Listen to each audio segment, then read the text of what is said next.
So let's get started. I'll add people as they come in. I think we have over 75 today here. Today it's all about the NIFO leadership. It's really, it's a core leadership principle that I found that really enables leaders to be really true leaders. And it really stands for nose in, fingers out. At first, you need to be people really clear on the outcome or what you want them to achieve. But it's really this concept of NIFO that enables your people to take more ownership, feel it's theirs, and really, how would you say, use their potential. And they're doing it for not just you, they're doing it for themselves too. So today we're going to go more in depth of NIFO. I often mention this when I do my leadership programs, but we're going to go more in depth here about some ideas you can use. We'll also talk about some questions that are very powerful in terms of putting your nose in. And the real keys also around why leaving your fingers out but still trying to help your people deliver and what's important in those regards. Okay, so if you have any questions, please type them in through the chat function. I'll reserve some time at the end for answering questions and Q&A, and I'll open it up for the videos, and you can either put them in the chat or shout them out as we go. Okay, so first thing here is I found NIFO to be one of the most important things to move from being a micromanager to a leader. And here's what I found. Micromanagement comes with a speed limit. So whenever you're micromanaging people, you're operating to your capacity, your head speed, and your capacity to keep everything straight in your mind and tell your people what to do. So exactly, if you're micromanaging, you could be slowing down your team. And so I found that the real key about micromanagement and the move from that is to use this concept of NIFO, nose in, fingers out. So your nose is in, you know what's happening, but your fingers aren't in all the time. You're not telling your people what to do all the time. And so it enables them to be able to deliver without you being there all the time. Okay, so that's the concept we're going to talk about today, NIFO. And it's like I said, it's the best thing of moving from a micromanager to a true team leader. And so the team speed is not yours. Team speed is the team that's creating that, and you're enabling them to use their potential. Okay, so keep in mind that. And what I found also, micromanagers are often like an individual contributor with just more arms and legs, right? Because if you're telling your people what to do, you're not enabling them to use their head. So they're not really thinking as much. You're just getting more arms and legs. And the real key of leadership is getting your people thinking and getting your people owning what you're asking them to achieve. So it's so important to focus that way. And I think NIFO is a great concept to do that. Now, one of the things I want to share with you here is a concept of the passenger seat and the driver's seat. See, when you're more micromanager, you're more in the passenger seat. In other words, you're telling your people what to do. If they don't know what they can do by themselves, you have to be around there all the time. So you're being driven around by your people because you need to be there at the time they need that help to be told what to do. So a micromanager is really more of a teller. The micromanager is doing more talking. A micromanager is focusing more on activities getting done and being able to be under control that way. And their nose is in all the time. I mean, their fingers are in all the time, not the nose in. And so they're always on top of everything all the time. And often that is because they need that, to feel in control in a certain way too. So, we'll focus on these things a little bit as we go, but a micromanager is really more in the passenger seat of your role because you have to be around to answer people's questions. The driver's seat is really the leader. The leader is more asking people, is more listening to the ideas. And I think Dandy Stanley said it best. He's a preacher in America who created a really strong organization, a congregation, and he does leadership podcasts and everything. He says, if we don't listen to our people as a leader, will end up being surrounded by people not worth listening to. So it's so important to listen as a leader. It's so important to get them focused on the outcomes so they can see their own ways there. And our job is more of an enabler. And that's really driven by nose in. All right. So, so the fingers are in for the micromanager, the nose is in for the leader. And a leader, look at it another way too. Leadership is kind of like a front-loaded activity. You're there to create the conditions that your people can create the success on their own without you being there. You have to do a lot of work up front to keep things clear, to enable people to deliver by themselves. Now, if you don't do the upfront work and you're not in the driver's seat, you're more in the passenger seat, and you have to be around at the right time to tell your people what to do. And if you're out of the office and they're waiting for you the answer, then you're slowing the team down because of that. So I found that, you want to be in the driver's seat. It's probably going to be a little bit tougher to be a leader than a micromanager, because think of it this way. As a micromanager, you don't have to think about necessarily your job. Your job shows up because your people are asking you what to do all the time. So you just have to be around and be there to accept it. A leader, it requires more effort because you have to focus in terms of give the clarity to the team, enable them, and you have to do some upfront work so they can do the work on their own. Okay, so that's sometimes why sometimes people like to micromanage, because they don't have to define their work on their job.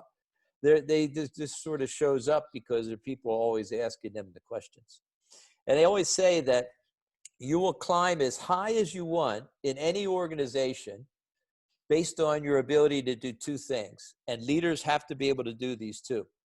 Your ability to define your own work and to motivate yourself to do it. And that's really the key. So, if you always telling your people what to do, they can't define their own work. If you always have to be there to motivate them, then you're not in the driver's seat, you're in the passenger seat. Okay? So keep in mind that, and keep in mind leadership is a lot front-loaded versus back-loaded that a micromanager does. Now, the key things around this is the nose in, fingers out. And let's talk a little bit about nose in. Nose in is really, in the power, is on focusing people on progress and achievement, because that's the reason that you're there. I mean, it's not about control. You're enabling them to make that progress and make that achievement on their own. And so it's really what you ask about that is absolutely key. The micromanager will ask back the activities. The leader, when they're put their nose in, they're interested in progress and achievement. In other words, milestones and how towards achieving those outcomes. So their job as a leader, you're thinking, I need to make these outcomes as clear as possible for people to see their own way forward, because clarity enables action. Think about it. When something isn't quite clear in our head, we hesitate a little bit. We don't take as strong an action. So our job as a leader is often that clarity and asking questions at a level, do our people really know what they're doing? So when you're asking questions at a milestone level, you get to see if you can trust your people. If they give you very good answers about the steps towards achieving it, then you know you can let go a little bit. But if they don't give you quite good an answers on the way forward, then you have to maybe manage them a little bit tighter. So what I found in leadership, it's the power of your question around progress and achievement that kind of signal to you the leader you need to be to get the best out of your people. So, if someone really knows what they're doing and you try to manage them too tight, you're not allowing them to perform. So you could be micromanaging someone who doesn't need your help, but you might not give enough support to someone who does need your help. So it's the power of the question that enables you to see, who do you need to be as a leader to get the best from your people? So it's around asking. It drives people to think, but you want the people to think at a level of progress and achievement, not just what do we do next, what do we do next, and what do we do next. And so if you put your nose in at the milestones, this is another opportunity. It's like a coaching moment. So in other words, you can check progress and provide some coaching at the same time to help people move forward faster. So that's what I found is that, you know, you think about it, the leader's really responsibility is really getting people on a very strong direction and making sure that the pace is there. So achievement and progress is direction and pace. And that's the ultimate criteria in terms of where we should focus our time. The more our people take ownership for that outcomes in the direction, the more we can enable the whole team to work together stronger. And so we have to listen to our people. We have to ask the right questions at the milestone level, and we have to listen very carefully. And to take a tip from the top salespeople, it's not the first couple questions that really have the power in listening. It's your follow-up question, because your follow-up question proves that you were listening and you get deeper into how you can influence your people. And remember this, whenever you're having your people talking and you're listening to them, they feel valued. And whenever your people are talking, whatever they verbalize, they take a lot more ownership of. And so that's why it's so important to have them verbalize progress and achievement, not just verbalizing activity, you know, in terms of asking about did this activity was achieved or this activity is achieved. So your power as a leader is your questions. And if I could give you any advice, is that whenever you're preparing for interactions with your people, conversations, meetings, it's the key questions that you need to get to that get people to verbalize and commit to things, or if you're influencing, to get people to sell themselves on those ideas. So I found that the preparation is often what you want to achieve, the outcome, but it's also the questions that's going to enable you to get there. Okay. When your people are talking, you know, you're really winning. They're verbalizing it. They're also getting clear. And then remember this, you only get clear and your people only get clear based on two things. Either they have to write it or they have to say it, verbalize it to get clear. Because, you know, when we think by ourselves, we think in fragments and we're always bouncing around. And it's not until we have to really verbalize it and complete our thought, or we have to write it down and complete our thought, that we get absolutely clear. Okay? So keep in mind this nose in. Nose in at the milestone and outcome level, not at the activity level.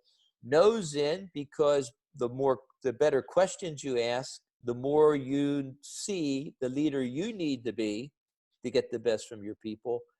And the more that your people are verbalizing their commitments, they're taking a lot more ownership for that as well. Okay, so keep in mind that aspects of nose in, and remember, I've repeated a number of times now, put your nose in around progress and achievement, not just about activity. Now, the second thing is fingers out. You know, if your fingers are in all the time, telling your people what to do, you're telling them the how, it never feels like theirs. It's always yours. And so the goal of fingers out is to keep the how of your people feeling it's theirs. I mean, they're really feeling that ownership, and that's really powerful. And so you can't give the easy answers. Whenever you give your people an answer, you save them from thinking. If you save them from thinking, you're saving them from growing. And so you might have to share with them enough information so they see the answer on their own. Sometimes you can ask the question and they uncover that. Sometimes you need to use stories and examples to illustrate the point. And stories and examples, psychologically, people do not feel they've been directly told. They get the idea what to do, but they don't feel they've been directly told. So they have a tendency to keep more ownership that way. And stories and examples are a fast track to making something relevant.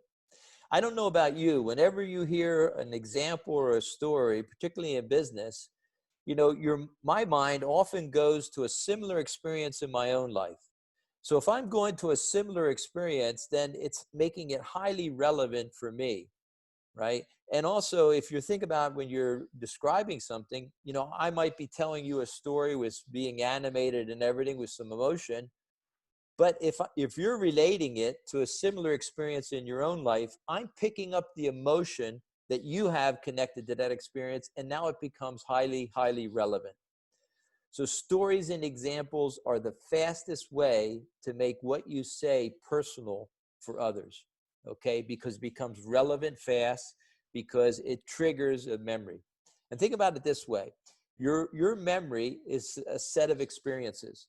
A story or an example is an experience. So it's a direct match, and it very quickly we relate that way. And so there's another concept of why stories are so powerful. I heard this expression one time from a consultant. He said, leaders are the context providers. We're providing a context by which we want our people to take action. The biggest context is the vision that you put in front of them. But it's the stories and examples that describe the context in such a way that people can see themselves do their work that way.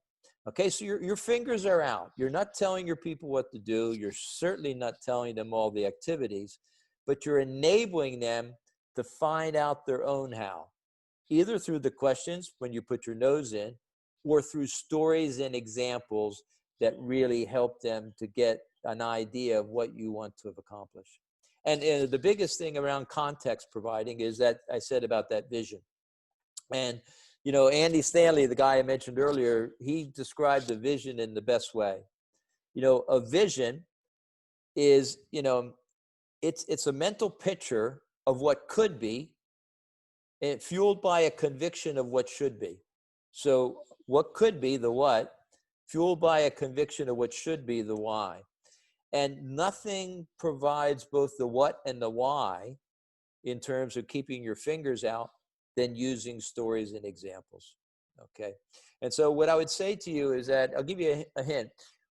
When I try to use stories and examples in a good way, is when I try to adapt the message for different people. And so I tell the story in a different way. If I'm talking to an engineer, I'm going to use more facts and figures and things about that, or maybe finance people the same.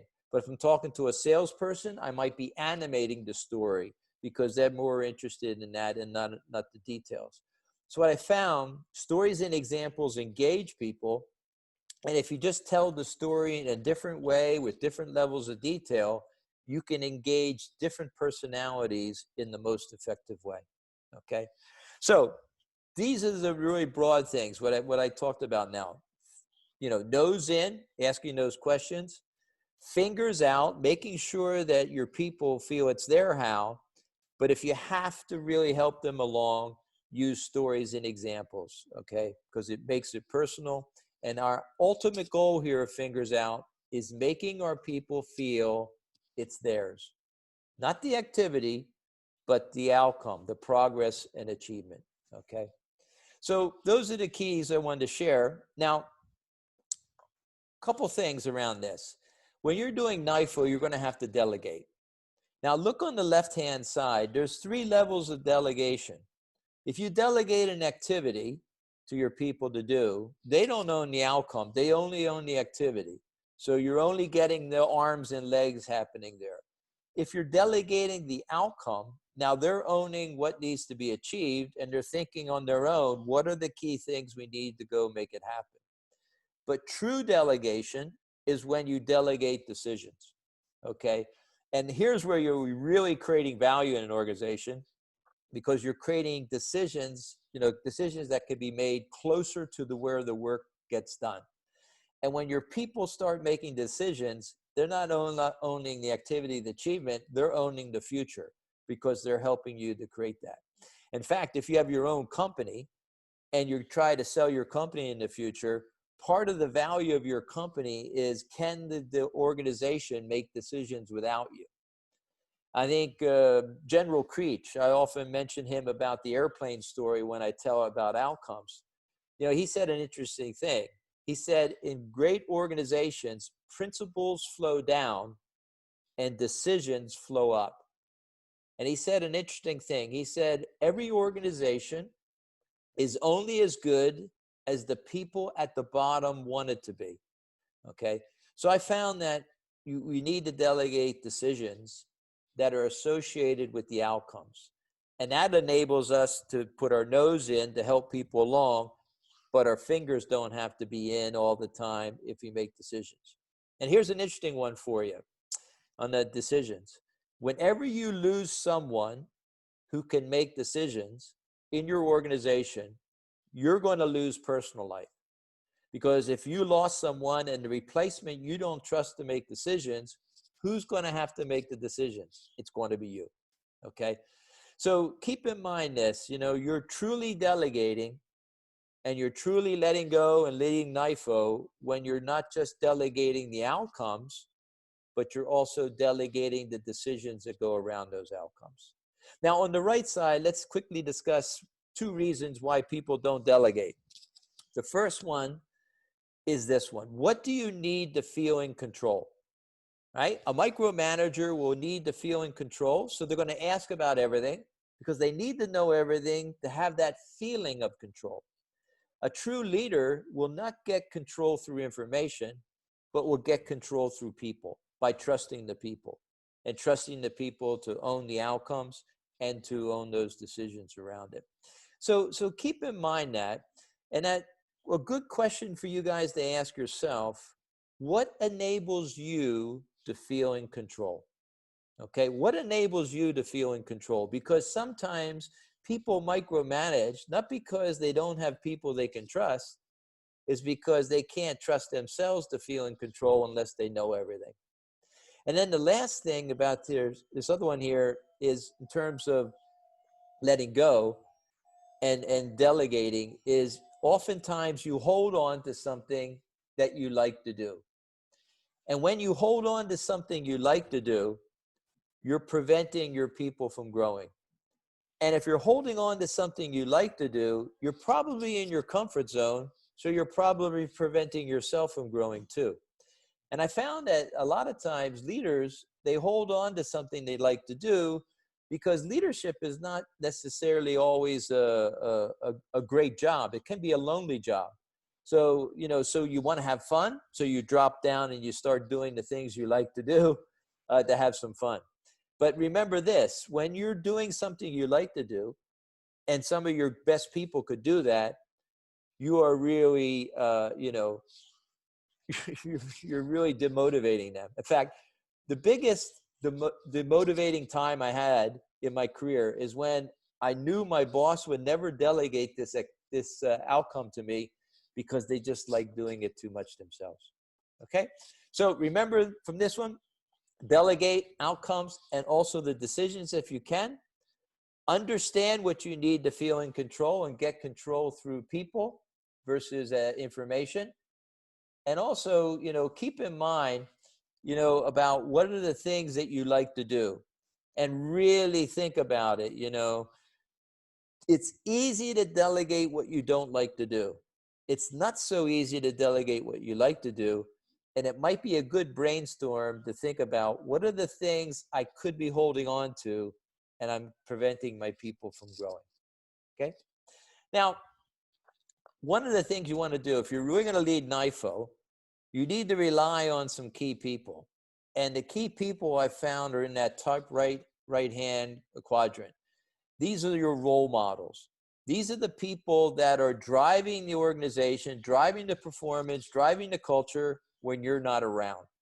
And so the more you invest in them, the more you're going to be able to extend your influence through the organization and get people focused on the right things. Okay.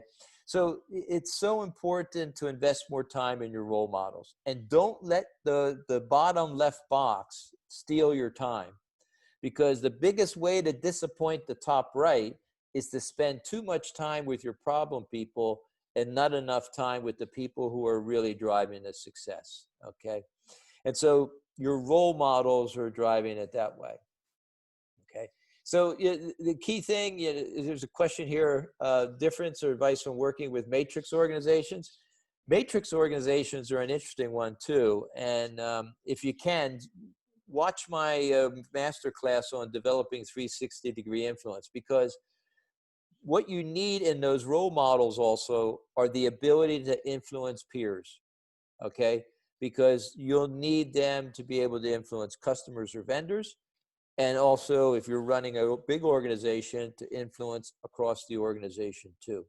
But the question I would ask you guys is this: how much time are you spending with that top right-hand box, your role models? Because if you're not spending enough time with them, you actually are not enabling your culture and your organization to go as fast as they could. So be very, very careful. Help your role models, extend the culture, extend the performance throughout the organization. And ask your role models to help the rest, okay? Because basically, that role models box is your leaders, your future leaders, and so forth too. And so as much as you can, make them as strong as you can as possible. Yeah. Okay. So you want them to own it, and you want to have a role model so that people can copy the right behaviors that way. Okay. So I would say almost every leader doesn't spend enough time with those role models, because we tend to help people who need the help, but we should invest more time in the people who are actually driving our success. Okay. Question here: what's the best way to adapt NIFO to different profiles within the team? Yeah, I mean, you think about it, you're going to treat each of those role models a little differently, because also they don't have the, how would you say, not everybody you trust at the same level. Not everybody has the same confidence in everything. So let me just share with you one key thing here. The four-letter word of leadership is same. If you try to treat everybody the same way, you're going to underwork with some, and you're going to overwork with others, but you're not going to really help them be the best version of themselves. And so a better way to think of leadership is to be consistent. All right. So sometimes you might have to help someone a little extra, or you have to describe things in a different way, but you're consistent with what they do.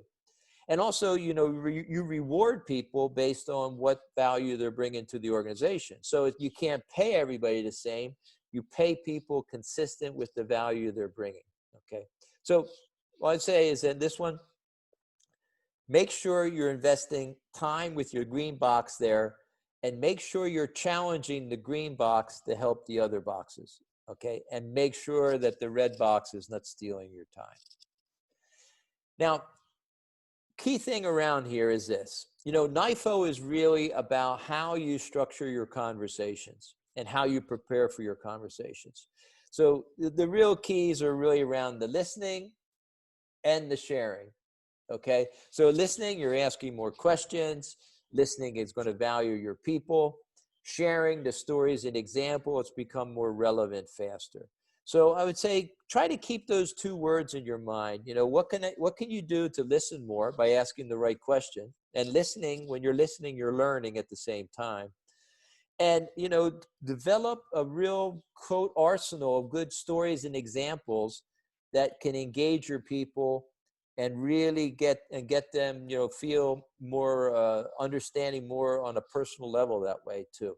So the goal of your conversations is to keep the outcomes clear for your people, because clarity drives them to see more action, and keep it feeling theirs. So that's the two goals for every conversation: keeping clear what they need to achieve, and making sure it's theirs that way. Okay. So keep that focus that way. And remember this one: clarity is one of the most important words in any language, because when something isn't clear, we're not taking as much action. When something isn't clear, we're not triggering our creativity, because creativity needs a clear target. So keep those two in mind, keep the outcomes clear, and keeping it feeling your people's responsibility. It's theirs. Now, before we open up for some questions for you guys, here's some questions that are very powerful as a leader. These three questions come from General Creech, who used to run the Tactical Air Command in U.S. Air Force many years ago. And his goal for his organization was driving pride. He wanted his people proud of what they were achieving. He asked 3 questions. What's the plan? What are we going to achieve and by when and the steps? Who's in charge? He wanted a name. He wanted someone responsible. You know, there's something magical when you have a name next to an outcome and responsibility. But the third one here is the most powerful. Compared to what? What are they comparing performance to? Are they comparing to last year? Are they comparing to a benchmark? In other words, one of the primary responsibilities of a leader is not only that the clarity is there for the outcome, but people know what good performance is, right? Because sometimes if you don't establish a high enough performance level, people are not challenged to use their potential. So that third question is powerful. Compared to what? What is good? And so keep this in mind as you have your discussions, okay? One of the most powerful things you can do as a leader is to keep what's good, what good performance is, as a strong picture in your people's minds, okay? So remember, 3 powerful questions. What's the plan? Who's in charge? There's nothing more powerful than a name next to something. And compared to what? Okay, what good performance is. And here's a couple other questions. 2 more good ones is what I used to ask my best people often, you know, maybe every quarter sometimes, say, how can I help you to be even more successful in your role? Okay? Because sometimes I'm getting in their way, or I'm not enabling enough alignment above them for them to do their job properly. So you get 2 benefits of asking this question. First, you get to understand how they define success, because everybody defines success in a different way. The second one, you learn how to support and enable your people better, because your best people will tell you in the ways that you're slowing them down. And believe me, they'll tell you very directly that way. So keep in mind that. And the other question here is, when people come with issues and so forth, never ask your people what's the best thing to do. Because if you ask them for one thing and you don't like it, you got to tell them anyway what to do.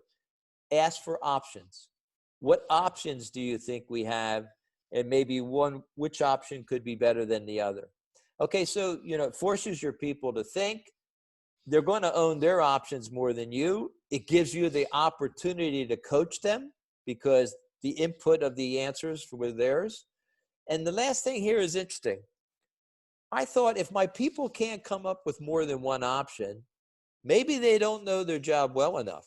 Because in today's world, it's too complex. There's more than one option. And also, certain options can be implemented immediately. Certain options, you know, might take a little bit of time. So there's always a time element to options. So I found that you handcuff yourself if you just say what's the best thing to do, because either you like it or you give them. I think the better way to take the handcuffs off is ask your people for the options and then coach them towards the better option. Because sometimes you know more of the politics or the relationships involved, and they might come up with just a perfect logical solution, but because of personalities, you know it can't be implemented. So it's always good to have multiple options. Now, a couple other things here. One here is, if you're going to lead NIFO, the most powerful way that enables NIFO is to create shared expectations. And in other words, it's the culture. And I define a culture as shared expectations, right? And the expectations are of twofold. One is what we're trying to achieve together. So we share the same goal, the same vision, the same outcome, but also shared expectation of our behaviors. In other words, this is the behavior we expect from each other. And I think that's the best way to describe a culture's behavior. Not just values and everything, but what behavior do we expect from each other that we're going to lead with integrity? We're going to deliver our commitments, et cetera, et cetera.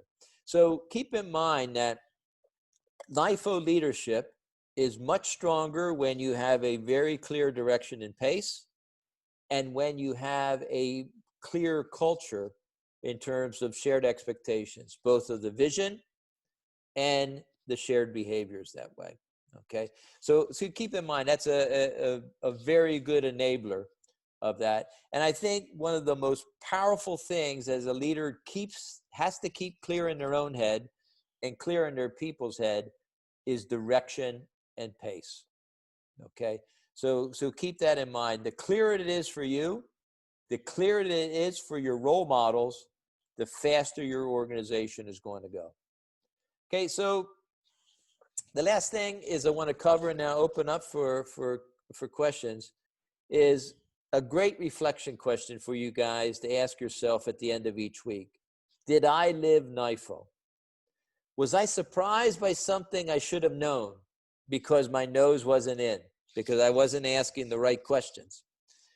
Did I have to give the answer too often to some people, and I haven't enabled them to do that work on their own? Okay, so it's a great reflection question at the end of each week that will help you with maybe changing some of your behavior the following week. Okay, and remember, nose in at the milestone or outcome level. Keep your fingers out, but when you have to put your fingers in, that you're using more stories and examples that way. Okay. So time for some questions, and I'll open it up. I'll open my own screen here up so I can see more people on the call. I had it hidden there for a while.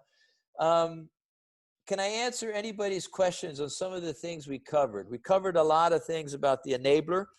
I want to stress one thing before that is make sure that you're investing in your role models, because it's the way for you to extend your influence through the organization. Okay, so open it up. Questions that I could answer on what we covered today. Any questions? You can shout it out or you can put them into the chat function.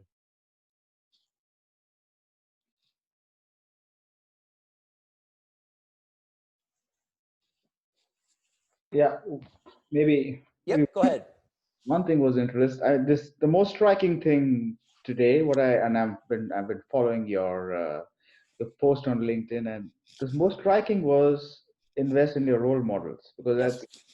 I never do that. So there are role models in my team that literally I have a half an hour call in 2 weeks, and I'm literally doing something else when they're giving me an update. So that's but because they're doing amazingly well. I mean, they don't need me. So in fact, I was in the impression that I am motivating them or letting them go. So it was interesting. That was an eye opener. Yeah, but It's so important. That's right. You know, you think about it, you're thinking, well, they don't need my help. yeah, But the stronger they are, the stronger influence they have on everybody else in the organization. But here's another reason. The stronger your leaders, the stronger the influence you have outside your organization as well, into other departments or customers and vendors. And then the third reason here is this one. The stronger you have people below you, the faster you can get a replacement so that you can climb higher. Because if you have to be there to keep that organization successful, the naive leader will say, I can't move this person or I'm going to have problems. I don't have a replacement. And so you'll be stuck there because you basically are not enabling your role models to take over for you. Yeah. But that's true. Yeah, I completely agree. I mean, I mean, the best way to move up is to find somebody in my team who can replace me. Exactly. What's the question here is, I am still not there yet.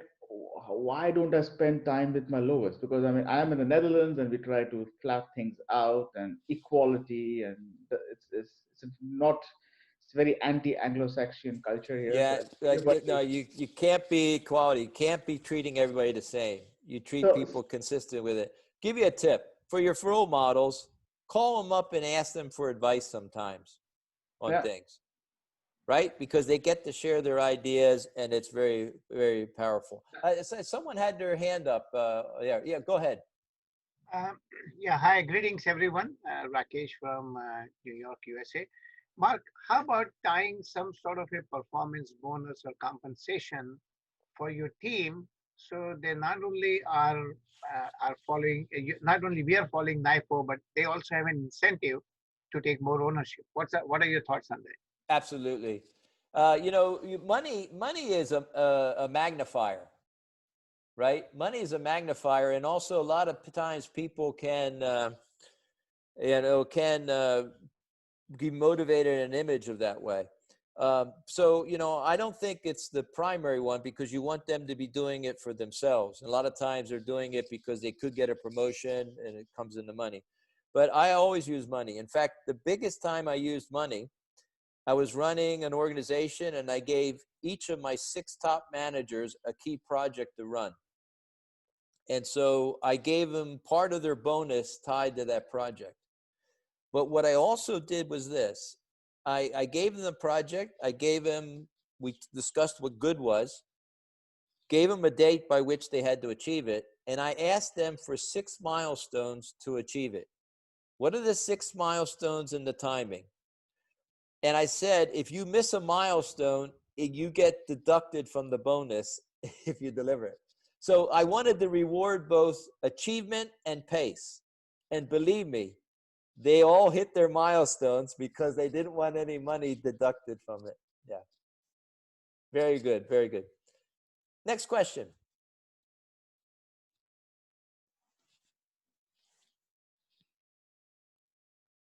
There's a really good question mark from somebody in the chat from Yeah. Robert Robert Waters. I don't know if Robert, you want to read that out. I think it's a good question. Okay, yeah. Top 2, I'll read out here. Top tips for those with a superior who is nose out and fingers in.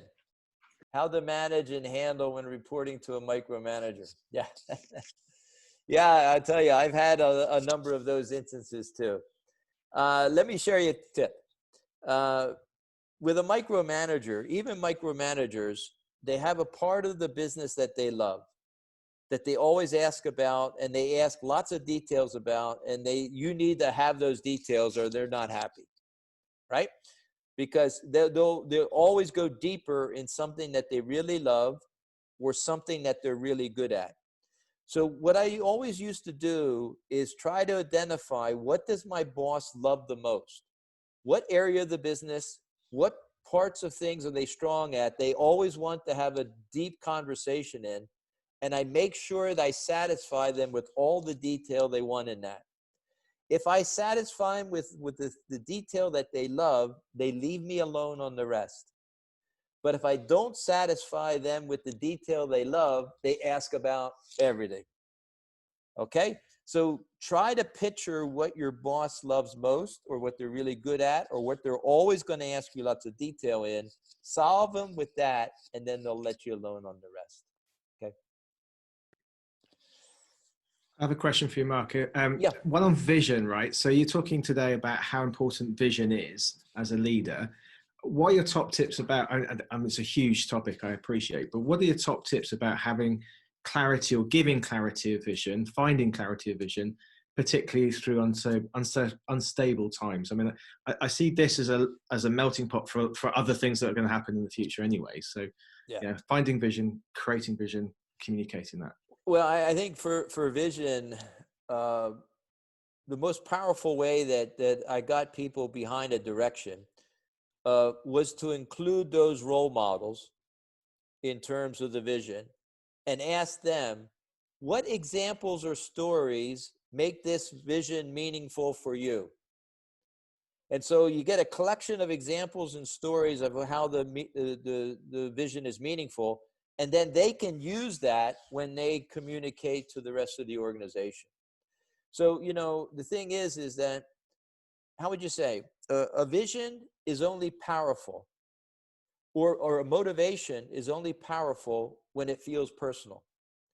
So, you can't say things 100 different ways to reach everybody in the organization, but your role models can extend your influence by using stories and examples that represent personally the vision for them, which might also be personal for the others. So I found that the fastest way to change a culture is through the role models, because it happens very quickly. And if I ask you guys this one, when you had your first supervisor's job, think about it. When you had your first supervisor's job, did you actually know what a supervisor did? You had no clue.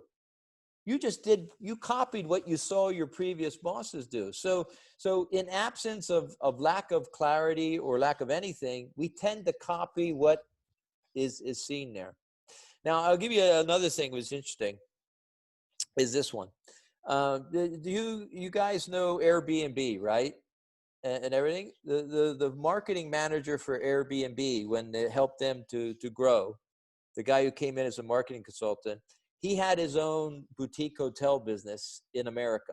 And he ran the largest boutique hotel business in America.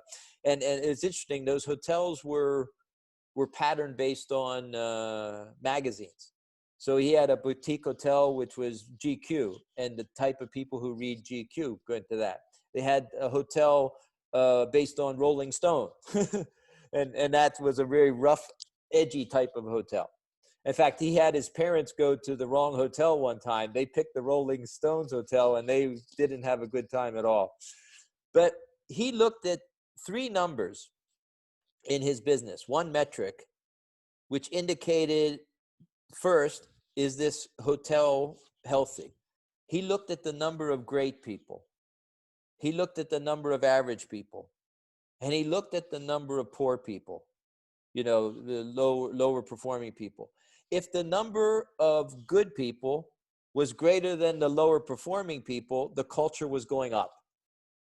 If the number of poor performing was greater than the number of good people, the culture was sliding down. Think about this. Neutral slides to where the energy is. So if you're not making your role model strong and the energy is not that way, then the energy is going to the poorer performers and the people who are trying to get out of taking commitment and ownership in that way. So that was really interesting. And it's a good one for you guys to tip on stakeholder management or playing politics. A lot of times people spend too much time on the neutral people and try to win them positive. Don't spend time on the neutrals. Make the positive stronger, diffuse the negative, and the neutrals always go to where the dominant energy is. Okay. Any other questions, comments on some of the things? Can I ask you guys a question? Okay, so I'd like each of you to put into the chat function now. Type it into the chat function. What's your biggest takeaway from today? What is your biggest takeaway, something that you will use or take action on from today? So if you can type it into the chat function. Role models, asking questions, listening, the 3 killer questions. Good. Spend more time with your role models. Yeah, telling stories. That reflection question is very powerful. Oh, a lot of you like the role models. Yeah. Those questions, sharing expectations. Yep. Options. Yeah, please ask for options. Yeah. Now, a lot of you putting role models. Your number 1 requirement for leading role model is nose in, fingers out. Role models don't want to be told what to do. Role models want to be involved. That's why I say, ask your role models for advice. Ask your role models for advice and use it, and now they're going to help you implement because they want their advice to be successful. Okay? So, that is so powerful that way. Okay? Okay. Open up for 1 or 2 more questions before we finish. Anybody else have any? Yeah, maybe how would I motivate a low performing to become a role model? I mean, how do I motivate him to start going there Yeah. if I don't spend much time? So if I'm still stuck there. So I Yep. don't want to. Yeah. Low performing ones. First, if you can, get your role model to help them, right? Because if you spend all your time with your lowest performing people, helping them, your best people are saying, why aren't you spending time with me? I'm delivering your success and you're spending time with the weakest. Try to get a role model to help. But with people who don't deliver, you have to ask them more detailed questions in terms of the next few steps. A lot of times leaders say, well, what's the next thing to do? Or what's the activity? No. If you want them to take ownership and to grow, you have, instead of asking them for the milestones, a poor performer, you will have to drop down and say, what are the next 3 or 4 activities to deliver this? Because poor performers who never can get a good start to anything are always struggling. In other words, you have to enable them to have a better start. Yeah. And, you know, if it's absolutely critical to go down, but for me, I often tried to have my role models support the weaker people first before I got involved. Okay. Take one more question. Anybody wants to take the last question?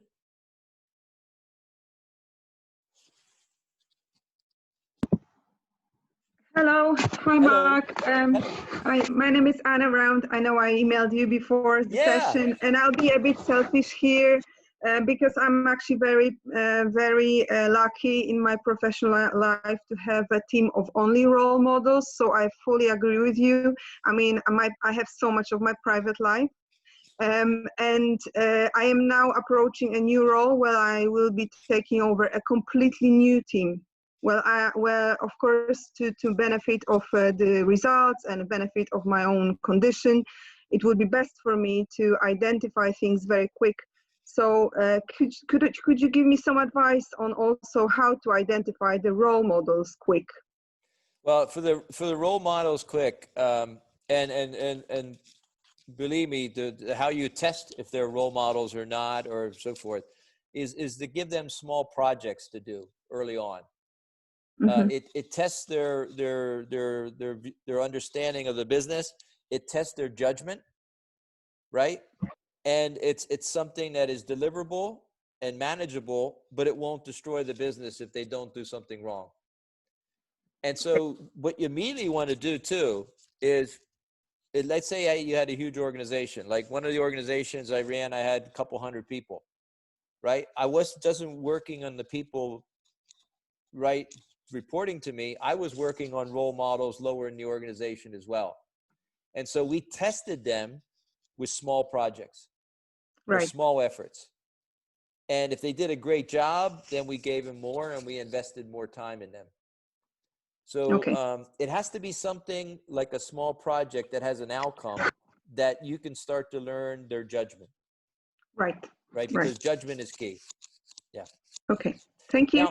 Now, guys, so I just want to share with you a couple things. First is, if you'd like today, I would recommend you go and see the other master classes I did earlier in the year, one on conditions for success and one on developing 360-degree influence. Because our job is to enable our people to deliver on their own, nose in, fingers out. But also our job is to motivate people and influence people. So those are 2 excellent ones that you could do. 3 things I always do around this is I provide mentoring and coaching. I do keynotes and I do master classes. And also I run leadership programs. And so I'm running a couple right now, and always providing sessions, but also daily reminders. So the last thing for you guys, if you would like daily reminders, in other words, some of the ideas we talked about, they're an interesting format. They're either ideas like a slide, or they're an illustration, or they can be a video or other things. If you would like daily reminders, I can build a WhatsApp for the attendees on here if you send it. And then for the next 6 weeks or so, and into January or so, you'll get some reminders of here that you could use and share with your team. I do this for all my programs now. And because basically, if you're reminded enough, then you make habits, and it's stronger that way. So if you'd like to have it, just send me an email or a text with your name and mobile number, and I will start these reminders tomorrow. So, okay, so just to remind you, there's going to be a recording. I'll send the recording and the slides out later today. And just to say thank you for being on today. And I wish everybody a fantastic finish to 2020 and as enjoyable holiday season as you can within your bubbles or wherever you're allowed to meet in your country. Okay? So thank you very much, everybody. Okay, thank you, Mark. Bye. Thank you. Mark. Thank you, Mark. Thanks. Thank Take you. care. Thank you. Goodbye. Bye. Bye-bye. Bye.